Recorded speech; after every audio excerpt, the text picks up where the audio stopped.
시청자 여러분 안녕하십니까? 이슈와 화제입니다. 저는 김경섭입니다. 푸른 뱀의 해 을사년이 힘차게 출발했습니다. 지난해에는 비상계엄과 탄핵, 제주항공 참사 등으로 참으로 견디기 힘든 한 해를 보냈습니다. 하지만 올해는 새로운 희망으로 위기 극복을 모두 다짐하고 있습니다. 익산시도 청년 창업 생태계 조성을 비롯한 새해 시정 계획을 발표하고 새해 걸음을 내딛었습니다. 정은율 시장으로부터 익산시의 올해 시정 방침을 들어보겠습니다. 정 시장님 안녕하십니까? 예, 안녕하십니까? 자, 올 한 해가 이제 시작이 됐습니다. 시민들에게 우선 새해 인사부터 해주시죠. 예. 존경하는 익산 시민 여러분 그리고 청취자 여러분, 희망찬 을사년 새해가 밝았습니다. 모두가 꿈에 부풀어서 시작을 해야 될 새해 인사가 아직 마무리되지 않은 비상계엄 사태, 그리고 또 항공 참사로 이어진 그런 우리 익산 시민 2명이 거기 희생이 되셨는데, 어제사 그 장례식을 마쳤습니다. 그런 분위기가 이어져서 연말 연시 기분이 조금 가라앉는 것 같습니다만은, 그러나 우리가 앞을 보고 희망을 찾아가야 될 거 아니겠습니까? 그래서 오늘 우리 익산 시민들과 같이 을사년에 새로운 희망을 찾아가는 그런 자리를 마련하고자 합니다. 네. 자, 잠깐 말씀을 하셨지만 작년 2024년 한 해를 되돌아본다고 하면은 어떤 해였다 이렇게 좀 간단히 정리해서 말씀하신다면 어떻게 할 수 있겠습니까? 우리 익산시로서는 굉장히 중요한 의미가 있는 한 해였었죠. 과거의 그 탈을 벗어 던지고 이제 새로운 시작을 알리는 그런 비전 선포식을 했습니다. 그래서 우리 신청사가 54년 만에 다시 개청을 하면서 거기에 그 익산의 새로운 희망을 저희들이 얘기를 하기 위해서 거기 그 위대한 도시 그레이트 익산이라는 도시 브랜드를 저희들이 비전을 발표를 하면서, 이제는 과거와 다른 새로운 익산 시대가 열렸다, 그것을 선포했던 한 해였습니다. 그리고 그 또 도내에 그 과거에 저희가 추진해 오던 민자공원, 그 핵심 시내 한복판에 많이 만들어지게 해서 우리 시민들의 쾌적한 삶의 환경, 이런 것들을 많이 변화를 보여준 그런 한 해였다고 생각을 합니다. 네. 이제 을사년 2025년 새해는 또 새롭게 또 시작을 해야 되지 않겠습니까? 새로운 비전이 필요할 것이고요. 새로운 비전 가운데서 이제 여러 가지가 있겠지만 특히나 이제 강조한 것이 청년 창업, 생태계 조성, 그야말로 청년 창업의 천국으로 만들겠다, 이런 원대한 그런 비전을 선포를 했습니다.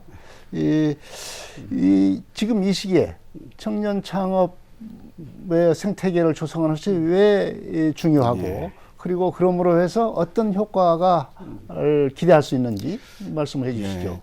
저희가 작년 연말에 새로운 비전을 위대한 도시 그레이트 익산 그 발표했는데, 거기에 위드 청년과 함께 위대한 도시 그레이트 익산을 만들어가겠다, 이런 또 새로운 비전을 금년 초에 발표를 했습니다. 이것이 우리 익산시의 중요한 이유는, 우리 익산시가 인구가 급격히 줄어들고 있지 않습니까? 근데 청년 인구가 줄어든다는 것은 더 심각한 것입니다. 도시가 생명력을 잃어간다는 얘기거든요. 그래서 청년 인구를 유입을 해서 정말 젊은 도시, 젊은 익산시를 다시 만들어 봐야 되는데, 그러려면 청년들이 살기 좋은 도시를 만들 거 아닙니까? 우리들이 그 비전으로 제시한 것이 청년이 중심이 되는 청년 천국 익산을 만들겠다.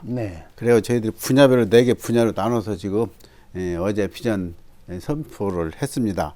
첫 번째, 이제 어쨌든 청년들은 일자리 아닙니까? 그 일자리는 다음에 아마 그 설명을 드릴 걸로 알고, 하여튼 저희들이 그래도 청년이 익산시로서는 그 중요하다 하는 것을 어제 대내적으로 선포하는 그런 기자회견을 했습니다. 네. 이제 이런 청년 창업 도시에 대한 그 비전을 천명을 하셨는데, 이제 구체적으로 이제 뭘 어떻게 할 것인가, 이것이 중요한 것 아니겠습니까? 그래서 이제 주로 어떤 그 수단을 말씀을 하신 것이 청년 창업센터, 그리고 청년 펀드, 이걸 얘기를 하셨습니다. 이런 것들은 이제 어떻게 청년들에게 지원이 되는지 설명을 해 주시죠. 저희들이 3년 전에 그 청년 시초를 이제 대한민국 최초로 저희들이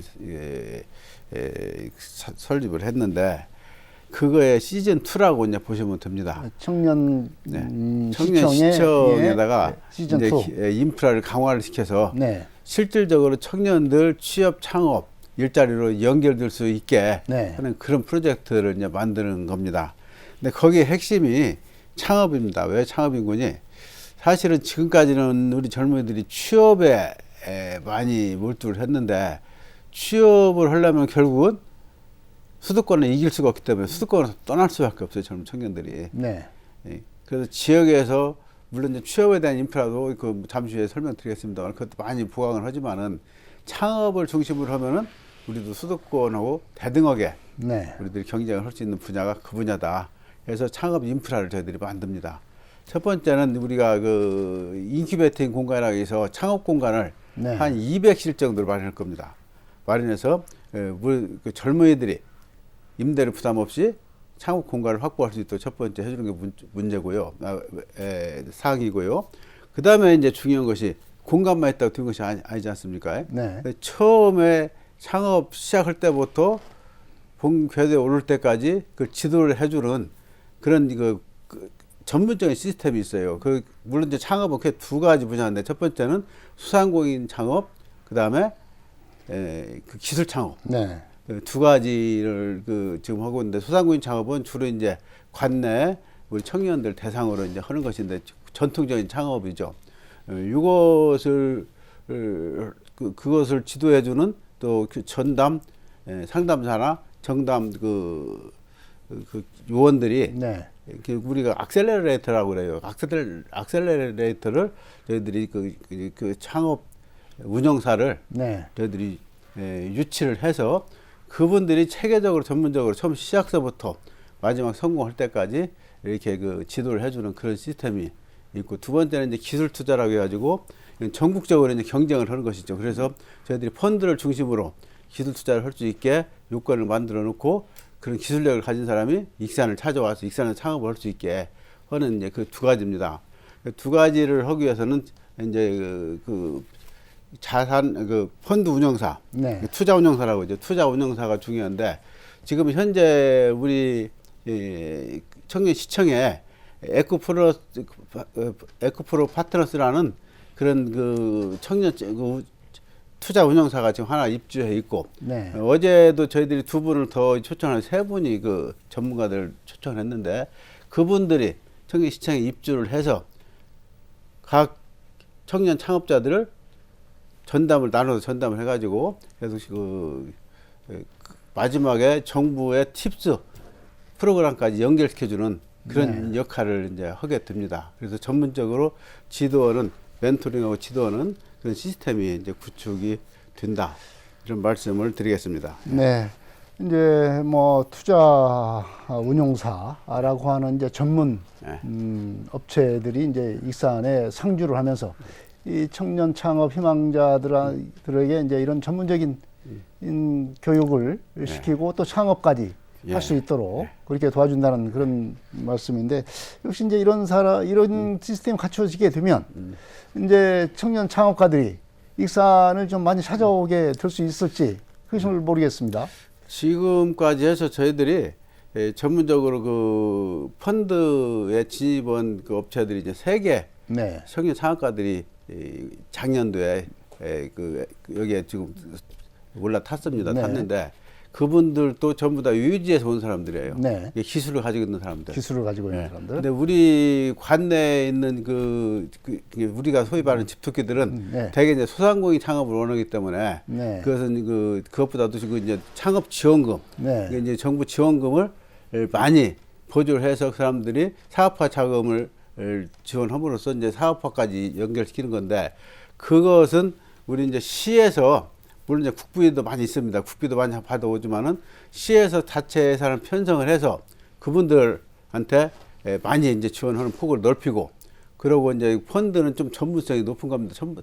펀드 창업의 최대 문제점이 뭔거니 실패했을 때 네. 그 책임을 어떻게 하는 것이냐, 이 리스크를 누가 감당하냐 이 문제거든요. 청년들이 제일 그 걱정하는 것이 그 부분인데 이것은 청년들한테 그 실패 리스크를 부담을 지어주지 않고 우리 시나 정부가 부담을 지겠다는 것이거든요. 네. 특히 여의도에서 와서 하려면 이 주거랄지 문화랄지 이런 정책도 좀 있어야 되지 않겠냐 생각이 듭니다. 그렇죠. 일자리도 중요하지만 그에 못지않게 중요한 것이 이제 주거 공간이에요. 주거 네. 공간. 청년들이 익산시에서 살고 있는 청년들이라면은 그 집 걱정을 하지 않게 만들겠다는 것이 우리 시의 기본 방침이고, 그러기 위해서 저희들이 월세서부터 해서 임대, 전세, 그다음에 그 매매 자금, 구입 자금, 네. 그것까지 주거 사다리를 만들어 가지고 각 계층별로 자기의 그 필요한 그 주거 정책을 선택할 수 있도록 하고 그것을 시가 다 지원을 해줍니다. 그래서 이제 월세부터 해서 월세도 저희들이 이제 한 달에 50만 원씩인가 해가지고 그것도 이제 그 12개월 해주는 것이 있고, 가장 중요한 것은 주택 구입 자금을 시에서 이제 이자를 전부 다 100% 지원해 주거든요. 100% 지원해 주는데 그것이 1년에 한 600만 원까지 해가지고 최대 5년까지 하면 3천만 원까지 이자 지원을 해줍니다. 그러면은 거의 그 이자 부담 없이 집을 장만할 수 있는 그런 요건이 드는 것이고, 특히 우리 익산시는 이제 신규 아파트들이 많기 때문에 젊은 사람들이 신규 아파트를 굉장히 선호를 하거든요.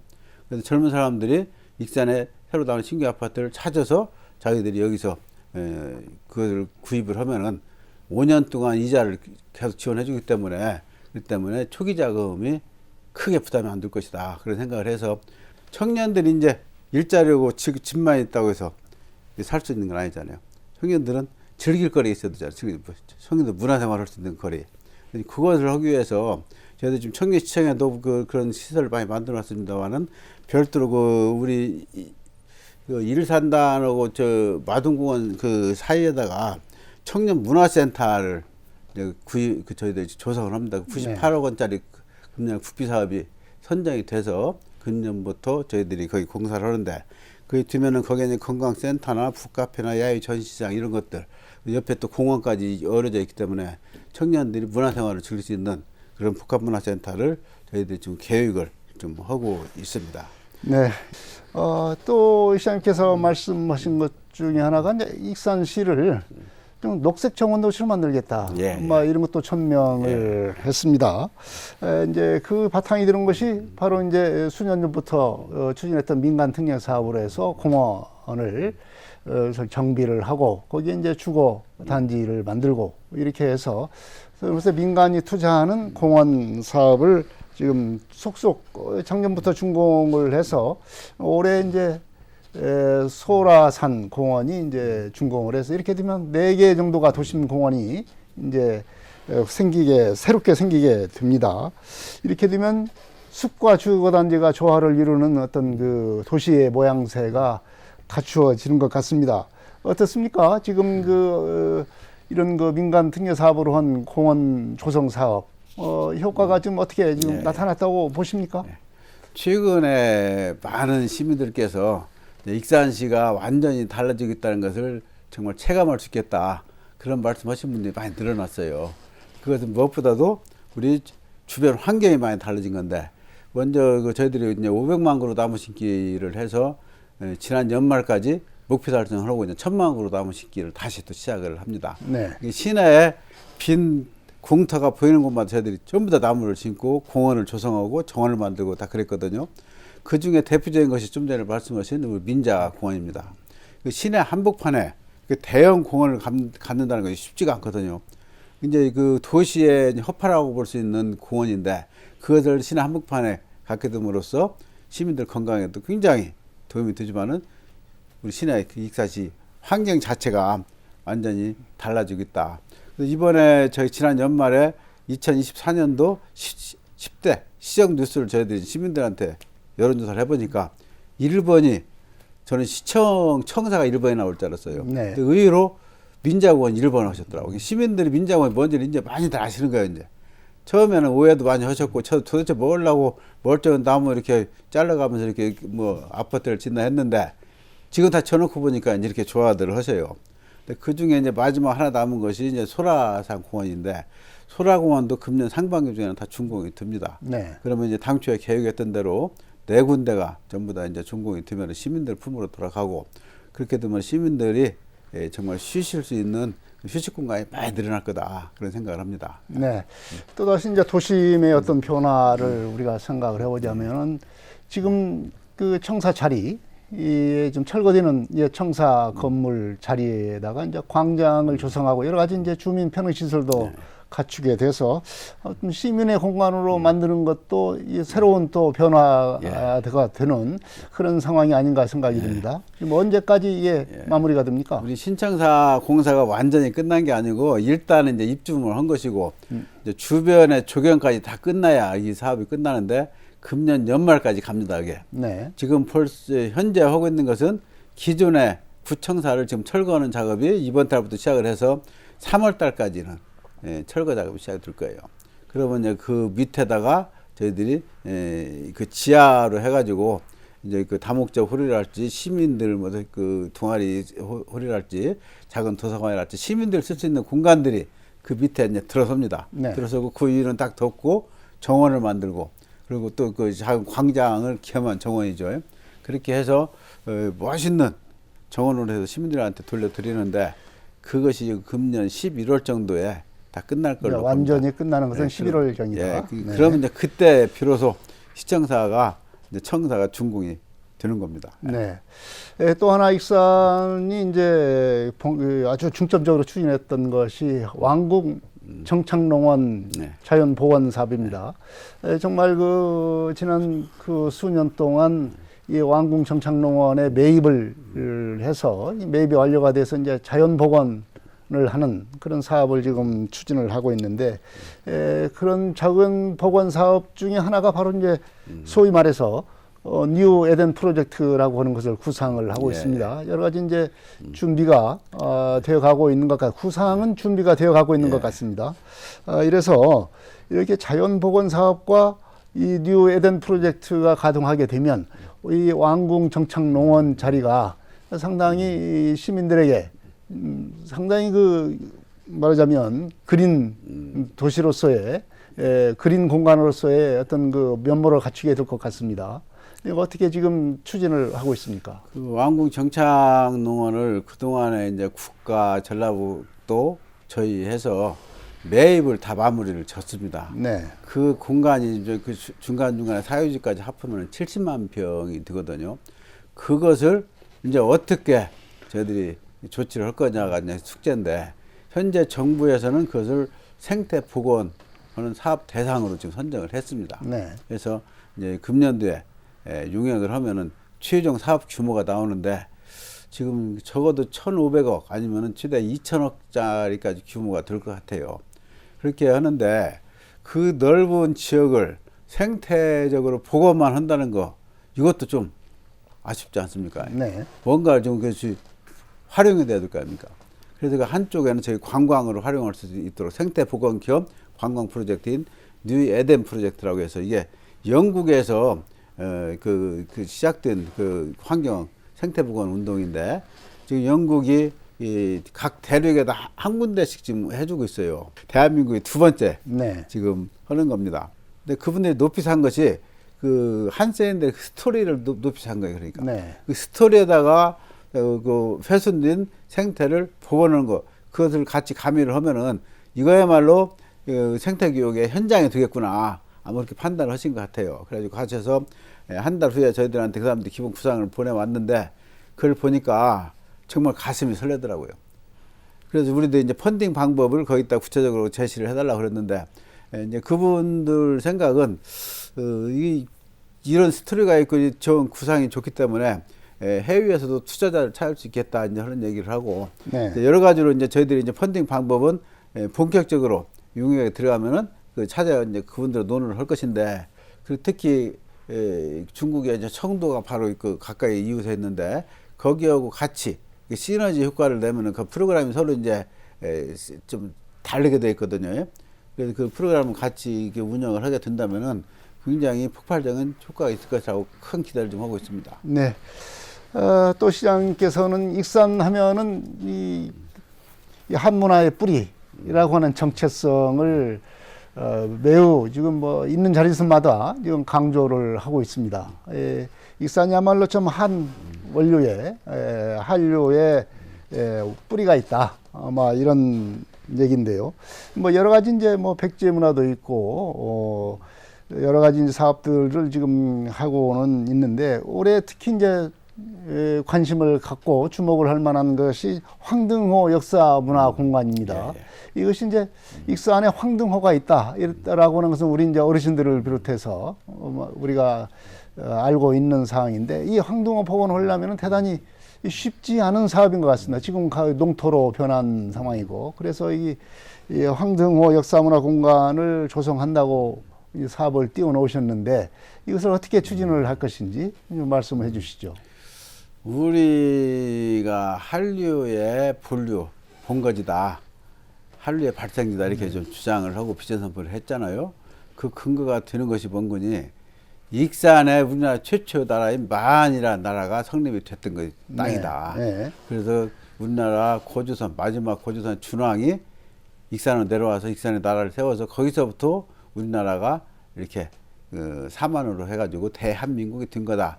이렇게 해서 지난번에 이제 비전 발표를 했지 않습니까? 그것을 뒷받침해주는 유물이, 네. 유물이 바로, 유적이죠. 유적이 바로 황등호입니다. 네. 그 황등호를 저희들이 지난번에 이게 일부 발굴해가지고 탐사했는데 측정해보니까 BC 3세기, 4세기 넘어가요. 우리나라에서 가장 오래됐다는 저수진 벽골제보다 한 600년 정도 앞서는 거예요. 네. 그리고 그 시기가 어느 시기인 거니 준왕이 내려오기 한 100년 전쯤 돼요. 준왕이 그 우리 익산으로 네. 내려오기. 그러면 준왕이 왜 익산으로 내려왔느냐? 그 저수지는 뭘 얘기를 합니까? 그 광활한 농경 문화가 있다는 얘기 아닙니까? 그 농경 문화가 발달했기 때문에 익산으로 그 찾아온 것이거든요. 이게 준왕이 익산으로 찾아오게 된 이유가 된 원인을 제공한 바로 그 황동이 때문에 우리 한문화 뿌리를 주장하는데 가장 중요한 것이 바로 황동호 복원입니다. 네. 저희들 황동호를 지금 작년에 그래서 그 복원 기본 부상 용역을 좀 했어요. 그래서 일단은 진행하는 걸로 해서 도에서 이제 거기 발굴 조사할 수 있는 발굴 조사비를 금년 1억 원을 네. 반영을 했습니다. 금년도 이제 발굴 조사가 되면은 주변 부지 매입을 하고 아주 거기에 이제 전시관, 편의시설, 주차장 해서 거기에 지금 옛날 황등호 했던 그 자리 그 지금 저희들이 이제 그 유적 발굴 조사 하면은 나오지 네. 않겠습니까? 그 자리에다가 역사 그 문화 그 공원을 만들고 그게 그 전시관을 만들겠다 하는 계획인데 그래서 아마 내년부터 이제 시작이 될 거예요. 금년도에는 준비 작업을 하고 용역을 하고 설계하고 그 본격적으로 국가 예산은 내년부터는 투입이 될 수 있을 것이다 이렇게 생각을 합니다. 네. 올해는 이제 용역을 하는 시기고 내년부터는 이제 사업이 어느 정도는 가닥을 잡아갈 것이다. 이렇게 지금 보고 있습니다. 또 이제 한문화, 한류의 또 원천이 되는 것이 바로 이제 음식입니다. 소위 말해서 K푸드라고 우리가 얘기를 하고 있는데 익산이 이제 식품 클러스터도 있고 그래서 이 익산이 바로 이제 K푸드의 어떤 중심 도시로 이제 발돋움해야 된다. 뭐 이런 좀 비전도 가지고 있습니다. 이것을 위해서 국가식품 클러스터를 중심으로 해서 여러 가지 사업들이 추진되고 있지 않습니까? 그 중에서 이제 올해 같은 경우는 이제 푸드테크 연구지원센터랄지 그리고 청년식품 창업 센터 이런 것들은 이제 운영이 되면서 어떻게 보면 이제 그야말로 이제 K 푸드에 대해서도 한 걸음 더 나가는 그런 시기가 되지 않을까 이렇게 기대를 하고 있습니다. 어떻습니까? K컬처의 이제 출발이 이렇게 K팝서부터 시작을 했지만 최근에 이제 K 식품 푸드, 네. K 푸드로 이제 세계의 한류 문화를 지금 주름 잡게 된 게 음식 문화거든요. 지금 저희가 선진국을 가든지 후진국을 가든지 그 한국 음식에 대한 그 열기는 정말 놀랍다는 것을 우리 국민들이 다 느끼고 계실 거예요. 근데 그 음식, 한국 음식의 총 본산지 식품 클러스터가 익산했다는 거, 네. 우리로서는 굉장히 또 이것도 기회입니다. 이것도 한문화하고 직접 연결되는 것이기 때문에. 근데 지금 1단계에 들어있는 기업들을 보면은 주로 그 제조업 중심으로 들어와 있어요. 그렇죠. 근데 이제 음식이 제조업 중심을 가지고는 더 이상 성공하기가 어려워요. 다음에 이제 그 혁신 성장을 해가지고 자꾸 새로운 기술을 개발해서 그것을 새로운 그 모델을, 사업 모델을 만들어내야 되거든요. 그것이 바로 이제 여기 말씀하신 그 K 푸드테크 네. 연구지원 센터입니다. K 푸드테크 연구지원 센터는 음식에다가 ICT 기술을 장착한 것이거든요. ICT를 그 장착해서 첨단 산업을 이렇게 만드는 그런 작업이 그 이제 K 푸드테크인데 네. 2단계 이제 본격적으로 2단계 지금 조성하고 있지 않습니까? 거기에 이제 주로 이제 K 푸드테크 중심으로 들어갈 거예요. 식품 클러스터의 2단계 사업부터 예, 예. 본격화될 것이다. 예, 네. 그러면 KF테크 그저 연구지원 시설, 연구지원 센터를 지금 조성하고 있는데 작년부터 시작을 했어요. 네. 그래서 금년도 건축하고 내년도 26년도에 준공하는 걸로 되어 있습니다. 그 지금 그 K푸드 거기에 지금 K 그 푸드테크죠. 네. 푸드테크가 한 10개 분야 정도 드는데 그 중에 대표적인 것이 K 그 대체 식품이거든요. 네. 그 대체 식품은 이제 익산은 이제 와 있는 거고 나머지 분야도 중요한 분야를 저희들이 몇 개 더 익산을 유치를 해서 익산 식품 클러스터 2단계가 K 푸드테크로 다시 한 단계 업그레이드 될 수 있는 그런 이제 기회를 만드는 것이고 이렇게 돼야 비로소 그 본래 목적대로 그 우리 그 식품 클러스터가 육자 산업 중심지가 되는 거예요. 그래서 지금 거기에다가 이제 그 문화, 체험, 문화, 관광까지 거기에 접목을 해야 되는데 그것을 하기 위해서 또 푸드파크가 또 만들어져요 또. 네. 푸드파크 만들고 이제 그 푸드테크 기술 지원센터를 만들고 이런 식으로 해서 이제 완전히 일반 그 산업단지가 아닌 클러스터, 그 복합 육자 산업의 중심지가 되는 식품 클러스터가 되는 것이다. 이런 말씀을 이제 드리겠고 그래서 K 푸드테크 연구지원센터가 그런 의미를 가지고 있다. 네. 말씀을 좀 드리겠습니다. 네. 이제 이런 그 푸드테크 연구지원센터를 비롯한 여러 가지 이제 푸드파크도 이제 말씀을 하셨는데 이 익산의 이제 신성장 산업이라고 볼 수가 있는 것이 식품 바이오 산업 아니겠습니까? 그리고 이 식품 바이오 산업 분야에서 특히 식품 분야는 바로 이제 국가식품 클러스터라고 할 수 있는데 방금 말씀하신 국가식품 클러스터 2단계가 이제 이것이 돼야 지금 말씀하신 그런 K푸드의 어떤 그 본류로서 발돋움할 수 있는데 어떤 그 새로운 모멘텀이 될 수 있지 않겠는가 이렇게 생각이 드는데 이 국가식품 클러스터 2단계 지금 뭐 추진이 돼야 될 텐데 어떻습니까? 국가적으로는 뭐 결정이 된 것 같아요. 정부는 네. 결정을 한 것 같은데 근데 실제로는 이게 좀 언제 될 것인가 이게 관심사입니다. 지정이 됐다는 소식만 이제 우리 시민들께 들으시고 네. 1년 넘게 조용하니까 정말 저게 되는 건가 마는 건가 이런 그 궁금증을 가지신 분들이 그렇죠. 많아요. 그동안에 꾸준히 저희들이 절차를 진행을 해서 첫 번째는 그 입주 수요를 저희들이 증명을 해야 돼요. 네. 입주 수요를 그 면적의 130% 해당하는 입주 기업들 그 희망을 받아서 네. 저희들이 제출을 했고 그 이후에 이제 여러 가지 거의 또 LH 공사하는 LH에서 저희들한테 제시하는 조건이 있어요. 그것들을 협상을 해서 협상이 다 끝났고 네. 그래가지고 저희들이 지난 연말에 이제 거기다 1차적으로 네모를 했는데 그래서 이제 최종적인 결정이 아니기 때문에 저희들이 이제 대여제를 발표는 안 했죠. 근데 그것이 이제 되고 나면은 이제 금년도부터는 예타를 해야 돼요. 네. 예타를 해서 예타에 통과가 돼야 이제 본격적으로 착공이 되는 것이거든요. 근데 예타가 1년 이상 걸릴 것 같아요. 예타가? 본래 네. 그래서 저희들이 착공을 2026년 내에는 하겠다. 그것이 이제 전 대통령의 공약이기도 하고 저도 이렇게 약속을 침대한테 드렸는데 네. 한 1년 정도 늦어지지 않을까 싶어지는데 2027년도 같으면 착공이 될 것 같고 그 대신 그 공사 준공은 당초 말씀드렸던 대로 29년도까지 될 것 같습니다. 네. 그렇게 되면 이것은 그 당초 계획대로 순탄하게 진행되고 있다는 말씀을 드리고 좀 전에 우리 앵커께서 말씀하신 청년 식품 창업센터 네. 예, 그것도 사실은 우리 지역의 청년들한테는 아주 기쁜 소식이거든요. 360억 정도 들여가지고 정말 청년들이 전부터 식품 창업을 하는데 그 지원하는 시스템이 다 들어가 있어요.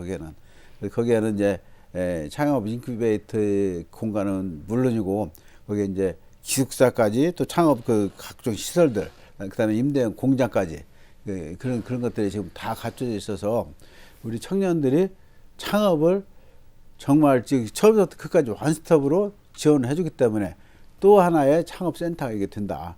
이것도 같이 저희들이 청년시청에 청년 창업지원센터에서 연계해가지고 같이 운영을 할 계획을 가지고 있습니다. 네. 이제 이런 식품 분야 뿐만 아니라 특히 이제 우리가 관심을 갖고 있는 것이 농생명 바이오 산업 이 부분도 우리가 이 익산 지역에서는 기대가 있는 신성장 산업이라고 이렇게 볼 수가 있겠습니다. 뭐 몇 년 전부터 이렇게 동물의약품 효능 안전성 평가센터 그리고 시제품 생산 시설이 이제 구축이 돼 가지고 그것에 이어서 이제 임상시험센터가 이제 만들어져야 되는데 그래야 이런 그 새로운 기술 개발하고 하는 기업들이 관련 기업들이 입주를 해서 연구를 하고 시험도 하고 그래서 이제 제품을 만들 수 있는 어떤 기본적인 절차를 거치게 될 텐데요. 지금 임상시험센터 구축이랄지 이런 그 동물의약품 클러스터 이 사업은 지금 올해는 어느 단계까지 이 진전이 될 것으로 보입니까? 그 바이오 산업이 우리한테는 굉장히 이제 중요한 사업이죠. 제가 익산의 산업 구조를 식품하고 바이오 중심으로 다시 재편하겠다. 네. 그중에 한 축이 되는 것이 바로 이제 바이오 산업이고, 바이오 산업이 이제 여러 분야에서 진행이 되고 있습니다만은 대표적인 것이 바로 동물의약품 관련 사업이에요.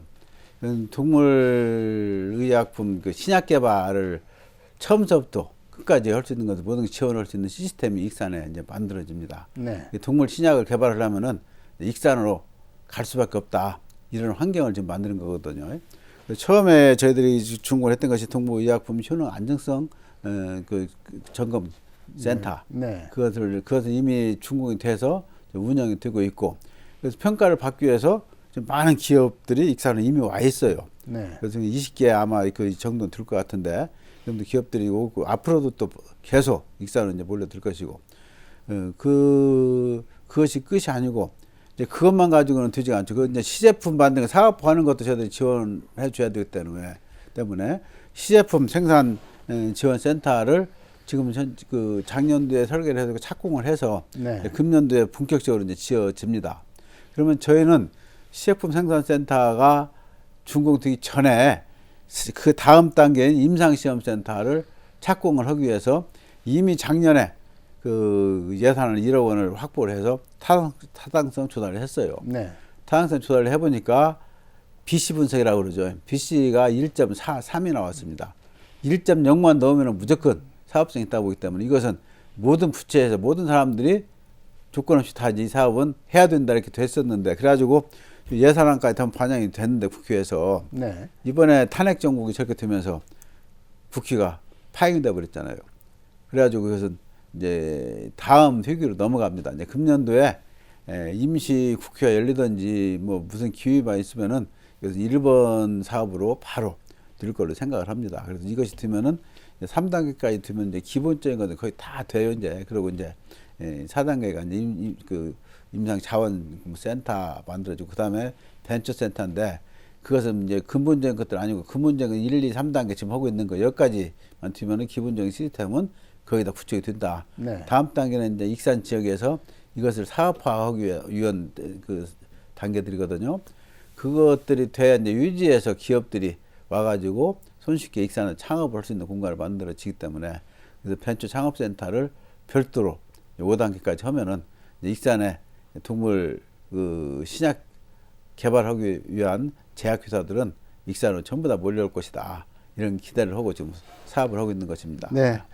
올해는 이제 빨리 국회가 이제 추경을 심사를 해서 임상시험센터 구축 예산을 확보하는 것이 우선 올해 할 일이라고 이제 생각을 할 수 있겠습니다. 그렇습니다.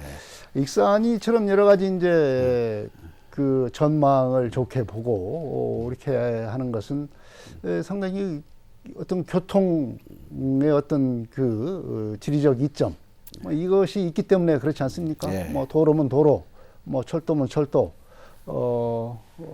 이런 그 교통의 어떤 그 접근성이 좋다. 이렇기 때문에 익산에 대한 어떤 기업들도 상당히 선호하는 지역으로 이렇게 생각을 하고 있는데 그 이제 새롭게 추진하고 있는 것이 전라북도 차원에서 하고 있는 것이 전북 광역망 전철입니다. 이것이 구축이 되면 그야말로 익산이 이 전북의 중심 도시가 되고 또 수도권과 어떤 접근성을 더 쉽게 할 수 있는 그런 것이 될 텐데 지금 광역전철망은 우선은 계획을 갖고 있습니다. 그런데 이것을 실현할 수 있는 아직 법률 개정이 지금 안 되고 있어서 이것이 좀 오는데 이 우선은 광역전철망이 어떤 것인지 좀 시청자분들, 특히 우리 시민들에게 설명을 해 주셔야 이것이 반드시 필요하다 이런 걸 느낄 수 있을 것 같습니다. 우리 전라북도가 이제 광역도시가 없다고 해서 많은 면에서 저희들이 지금 차별을 받고 있거든요. 그래서 지금 우리가 행정기구로 광역시설을 못 만들더라도 경제로 해서 광역경제권이라도 우선 만들어 놓자. 그래서 경제로 하나 묶으면 될 것이 아니냐. 그 프로젝트, 거기에 핵심적인 요소가 되는 것이 교통수단, 철도입니다.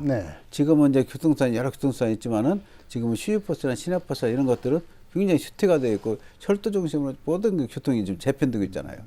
그래서 우리도 그 기존에 KTX 개통되기 전에 쓰고 있던 국철 구간, 그 구간을 활용을 해서 우리 전라북도도 그런 전철망을 한번 가져보자. 그 대한민국의 전철 오지가 이제 전라북도만 될 것 같아요. 제주도 빼놓고는 강원도까지 다 들어가거든요. 지금은 뭐 충청북도도 들어가고 다 전철이 다 있는데 지금 우리만 전철 지금 사각지대가 되고 있어요. 그래서 우리가 지금 그것을 전주, 완주, 익산, 군산 거기에서 새만금, 신안까지 연결하는 노선을 광역 전철 환경으로 만들어주자는 거죠. 이게 새로 노선을 깔자는 것이 아니고 기왕에 있는 노선을 이용을 해서 여기다가 환경만 승하차 환경만 바꿔주는 거예요. 우리 수도권에 전철 타보시면은 타고 내리기가 굉장히 편하게 되어 있죠. 그렇죠. 타고 내리는 공간이 같으니까. 그런 환경 만들어주고 또 역 간격이 너무나 지금은 길게 되어 있는데 중간중간에 또 역을 하나씩 신설을 더 만들어 놓고 그러고 거기에다가 무엇보다도 지금 운행 그 간격, 배차 간격 이것을 좀 더 땡겨야지. 지금 뭐 1시간 만에 하나 오고 2시간 만에 하나 오고 하면 사람들이 유면한단 말이에요. 그러면 이제 수도권 같이 자주는 못 오지만은 그래도 20-30분에 한 대씩은 그 배차가 될 수 있도록 배차 간격도 줄이고 그리고 또 거기에 전동차도 지금 우리 지역에 이제 수소 산업을 지금 완주해서 하고 있지 않습니까? 수소 전동차를 저희들이 지금 그 구상을 하고 있어요. 그것을 하기 위해서 이렇게 이제 기본 계획은 되어 있는데 이제 사실은 이게 조금 상당히 지금 진도는 느립니다 이게. 왜 그런 거니? 자치단체 간에 합의가 돼야 되고 무엇보다도 이제 전라북도가 강력한 의지를 가지고 그것을 이제 주도적으로 끌고 가야 되는데 이제 합의는 됐습니다. 최근에 이제 전라북도 앞으로 주도적으로 하겠다 합의가 되고 각 관련 시군이 참여하겠다는 전부 다 이제 합의를 해서 교통 그 광역 전철망 교통 협의체가 이제 그 조만간 출범을 합니다. 하게 되면은 그것이 진행이 되는데 문제는 뭔 거니? 어쨌든 이거 운영을 하려면은 운영 적자가 사실은 보나마나 뻔하거든요. 광주 같은 것도 이걸 만들었다가 운영 적자 때문에 결국 폐지했지 않습니까? 자치단체가 이것을 부담하기는 굉장히 어려운데 다행히 대광법이 되면은 정부 지원이 최고 70%까지 확대가 된다. 우리는 좀 지원 한 푼도 못 받고 있는 거 현재는. 네. 근데 그 사례가 그 어떤 사례군이 그 대구, 경북, 대구의 경산, 구미, 대구 해가지고 우리가 하고자 하는 똑같은 걸 이미 했어요. 네. 그래서 지난 연말까지 시범 사업을 했습니다. 근데 그 사업은 70%를 국가에서 지금 지원을 받고 있는 사업이에요. 그건 대광법 해당되는 지역이기 때문에. 네. 그리고 또 지금 대전권도 신탄진유로 해가지고 똑같은 사업을 지금 진행을 하고 있습니다. 우리 지금 전라북도만 못 오고 있는데 대광법이 되면 우리도 이제 그 대상이 되기 때문에 이 사업이 탄력을 받을 거다. 대광법 적용을 받을 수 있도록 하려면은 이 법을 개정해야 그래서 되지 그 않겠습니까? 법이 지금 이제 우리 지역에 이춘석 의원님이 열심히 이제 노력을 하고 계신데 이것도 작년에 때 탄핵 정국에 막혀가지고 지금 잘 진행되다가 스톱되는 상태인데 이제 탄핵 정국이 이제 해소가 되면은 우선 뭐 1번 사업으로 1차적으로 이걸 해결하시겠다고 그럽니다. 네. 이것이 되면은 전라북도에 이제 대왕법의 혜택 받을 분야가 육상교통도 뭐 많이 있습니다만은 철도교통이 가장 시급한 대왕법의 과제다 생각을 합니다. 네. 이렇게 이제 대광법도 되고 그래서 이제 광역전철망도 되고 오늘 뭐 여러 가지 이제 이 철도, 도로, 뭐 이런 어떤 그 중심지로서 익산이 이제 발돋움을 하려면 익산역을 더 확장하고 더 개선시켜야 하게 되지 않겠습니까? 그래서 하는 것이 이제 익산역 확장도 하고 선상 주차장도 지금 추진을 하려고 하는 것 아니겠습니까? 그 뭐 조금 더 중장기적으로는 뭐 여러 가지 익산역 여러 가지 개선 사업, 그 개발 사업이 지금 추진되고 있는데 우선은 역 확장과 선상 주차장 이것이 지금 어떻게 추진되고 있습니까? 예, 우리 익산역을 이용하는 승객이 이제 하루에 2만 명 정도 됩니다. 네. 네, 이미 시민들 경험해 보신 분 해보셨겠지만은 기차 한 대 정차하고 나면은 역전이 꽉 차버려요. 이게. 네. 처음부터 너무나 작게 잘못 지어진 것이죠. 그랬는데 이제 20년이 됐기 때문에 이제 새로 확장하자는 얘기가 나올 때가 돼서 작년부터 저희들이 그 추진을 했습니다. 추진을 해서 그것을 익산 역사도 확장을 하고 또 역 위에다가 선상 주차장도 만들고 주차 문제도 해결하자고 해서 480억 규모의 국가 사업을 작년 연말에 계속 확정을 했어요. 네. 이것도 사실 우리 이춘석 의원님 역할이 컸던 거죠. 물론 그 전에 우리 공무원들이 계속 교통부하고 이제 협의를 해왔던 것들인데 실무자들이 계속 자꾸 늘어졌던 거에 반대를 하고. 근데 이제 우리 이춘석 의원님이 딱 중심을 잡고 한번 눈을 한번 부릅더니까 이 친구들 스스로 꼬리를 내려가지고 작년에 본 사업에 들어가서 이 사업은 이제 잘 될 것 같습니다. 근데 우리는 이 사업에 희망을 거는 것이 지금 광역 환승센터가 그렇죠. 지금 네. 진도가 안 나가잖아요. 네. 이것이 되면은 광역 환승센터도 탄력을 받을 걸로 저들은 생각을 해요. 네. 왜 그런 거니? 민자 유치를 하더라도 제 재정 투자만큼 민자 부담이 줄어들기 때문에 민자 유치가 훨씬 수월하거든요. 그러니까 아까 그 에덴 프로젝트와 똑같은 사례입니다. 그래서 이것이 되면은 광역 환승센터도 탄력을 받으면 익산역 환경이 많이 달라질 거다 생각을 합니다. 네. 지금까지 익산의 여러 가지 이 사업들에 대해서 새 시정 계획을 들어봤는데요. 여기서 한 가지 시장님의 이제 3선이 마지막이지 않습니까? 예, 예. 그러고 나서 정치적 행보, 특히 도지사 설이 나오고 있습니다. 도지사 출마하십니까? 안 하십니까? 그래서 좀 곤혹스럽긴 한데 이제 조기 대선 국면으로 접어들으니까 최근 들어서 그 얘기가 부쩍 많아졌어요. 네, 특히 익산시장 1년 반이나 남은 익산시장 선거에 대해서 관심이 아주 높습니다. 그런데 지금 이제 그 말씀하시는 분들 중에서 항상 와서 이제 마음에 와 닿는 것이 익산 출신 이제 도지사 나올 때 되지 않았느냐 그런 얘기들 요새는 하시는 분들이 많아졌어요. 그래서 다시 이제 생각을 하기 시작을 했는데 이것은 제가 볼 때는 그 쉽게 결정을 하는 아니잖아요. 네. 그래서 좀 상황을 좀 더 봐야 될 것이고 저는 어쨌든 이제 임기가 1년 반이 남기 때문에 그 이후에는 어떻게 해야 될 것인가를 다양한 가능성을 열어놓고 신중하게 고민을 하고 있습니다. 하여튼 뭐 시민들 따르는 뜻대로 따라가겠습니다. 네. 앞으로 시민의 뜻이 어디로 와질 수 있을지 모르겠습니다. 뭐 우리가 관심을 갖고 지켜볼 일일 것 같습니다. 자, 지금까지 익산의 을사년 새 시정 방침을 들어봤습니다. 시민들에게 이런 사업들 이제 상당히 화려한 이런 청사진을 제시를 했으니까 이걸 어떻게 추진해야 되겠다. 예. 다짐과 각오의 말씀을 해주십시오. 예. 금년도에는 사실은 이제 제가 거의 뭐 마지막 연도라고 봐도 될 것 같아요. 이제 2026년 6개월이 남아있긴 합니다만은 지난 10년 동안에 저희들이 진행해 왔던 사업들을 본 궤도에 올려놓는 거, 그것이 저는 가장 시급하다고 생각을 합니다. 그러고 지금 현재 익산에 시급한 현안 과제가 되고 있는 인구 문제, 그것을 해결하기 위해서는 청년 인구 유출을 막아야 되고, 또 그러기 위해서는 우리 익산시를 아주 젊은 청년 도시로 만드는 것이 중요하다. 그래서 제가 어제 기자 브리핑을 통해서 청년 도시 비전을 저희들이 발표를 했습니다. 이렇게 해서 우리 익산에 많은 청년들이 모여들고 익산이 좀 더 젊어지고 하면은 익산도 새로운 희망을 부과할 수 있을 것이다 생각을 합니다. 저 금년도 사자성어를 저희가 반구심리라고 정했어요. 반구심리가 뭔 거니? 90리를 갔어도 아직 100리에 10리밖에 안 남았는데 반밖에 안 온 거다. 이런 마음으로 마지막 순간까지 최선을 다해서 마무리를 잘하겠다는 뜻이 이제 반구심리 금년도의 사자성어인데, 이런 마음가짐으로 마무리를 잘 하겠습니다. 저희 익산시가 추구하는 것은 뭐 항상 궁극적 목표는 시민들의 이제 행복입니다. 그리고 그 길에는 항상 또 시민들이 원동력이 되어 주셨습니다. 시민들만 바라보면서 우리 금년도 한 해도 당초 구상하고 있던 목표들 다 달성할 수 있도록 최선의 노력을 다하겠습니다. 감사합니다. 네, 익산시의 올해 시정 계획이 무척 화려합니다.